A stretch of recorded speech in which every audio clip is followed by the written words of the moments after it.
Hi guys, welcome back to my channel. In today's video, we are going to show you the top 10 billionaires who went broke. But before we begin, if you are new here, make sure you subscribe and turn on notifications so you don't miss any new videos. Without further ado, let's get to the video. Number 1. Elizabeth Holmes. Elizabeth Holmes was once featured on the cover of Forbes magazine for co-founding a $9 billion firm. She is now facing charges of fraud. With just a few drops of blood, Holmes claimed her business, Theranos, was creating a new blood test that could test for hundreds of diseases and ailments. In actuality, the firm was still a long way from developing this technology.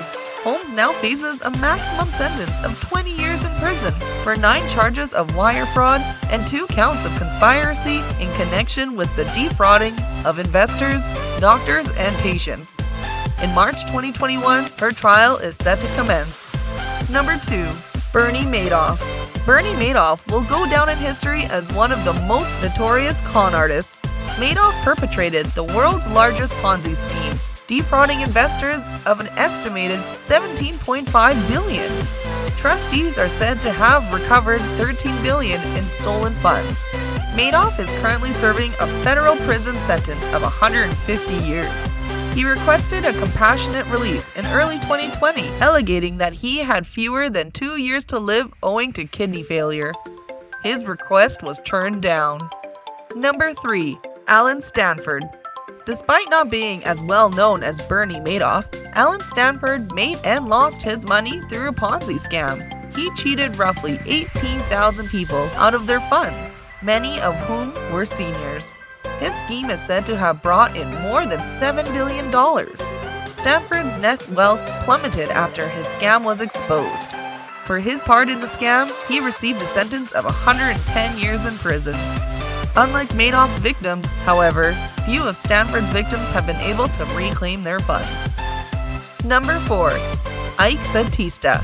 Oil millionaire Ike Batista, once the world's 7th richest person, was the face of Brazil's rising economy in 2012. When Batista's oil company, OGX, couldn't keep up with promised production, investors withdrew their money, his business began to fall apart.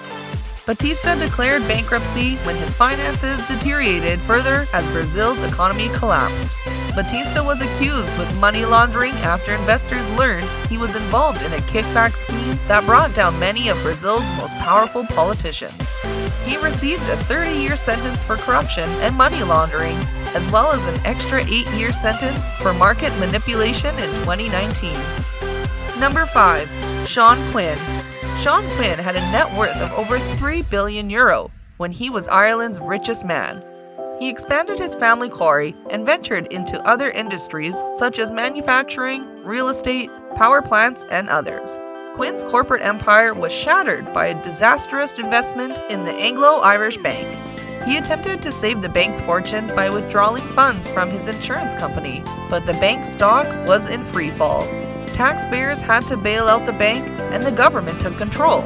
Quinn filed the bankruptcy in 2011, claiming that his assets were worth less than £50,000. Number 6. Björgulfur Gudmundsson. In 2008, Björgulfur Gudmundsson was the chairman and principal owner of Iceland's second largest bank. However, the global financial crisis that year took its toll on banking systems, and Gudmundsson's bank went bankrupt. The Icelandic government took over the company, wiping out all of Gudmundsson's assets. He declared bankruptcy, acknowledging that he was in debt to the tune of hundreds of millions of pounds. Gudmundsson had to sell the Premier League soccer team he owned in London, West Ham United Football Club. Number 7. Aubrey McClendon. As the co-founder of large oil and gas business Chesapeake Energy, Aubrey McClendon was allegedly worth $1.2 billion. He may not, however, have changed his money on the basis of honesty. He was charged with federal conspiracy charges in 2016. McClendon was accused by the government for unfairly rigging bidding for drilling licenses. McClendon died in a car accident the day after he was accused, which some have suspected was a suicide. Despite McClendon's appearance of affluence prior to his death, Creditors claimed he borrowed $465 million in 2013 for business projects and demanded payment from his estate. McClendon's net worth may have been close to zero when he died due to outstanding obligations. Number 8. Vijay Mallya.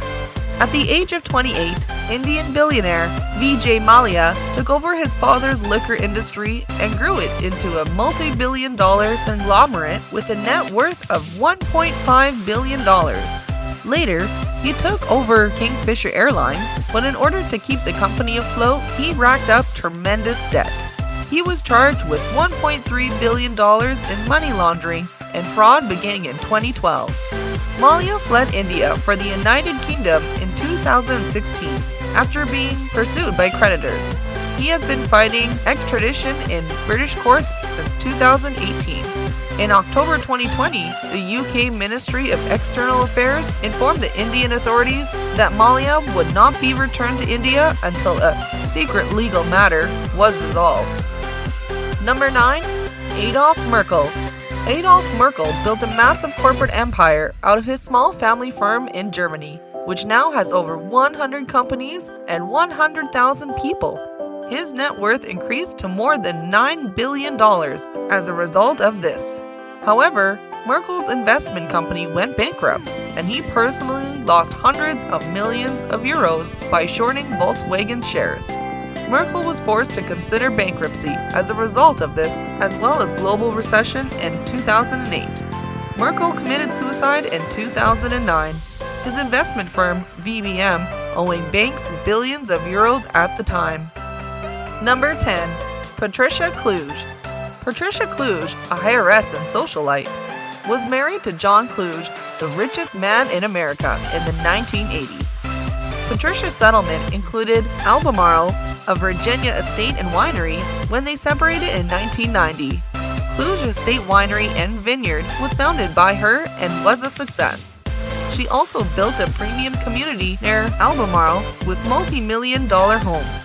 However, when the housing crisis struck, everything came to a screeching halt. Kluge was compelled to sell her estate for a fraction of the asking amount to settle her obligations because the residents were empty. In 2011, it was purchased by Donald Trump, the future president of the United States. Thank you so much for watching our video. If you enjoyed the video, please hit the like button down below and subscribe to our channel. There's a lot of content we can't fit into these videos, so please let us know what you'd like to see in the future. Have a great day!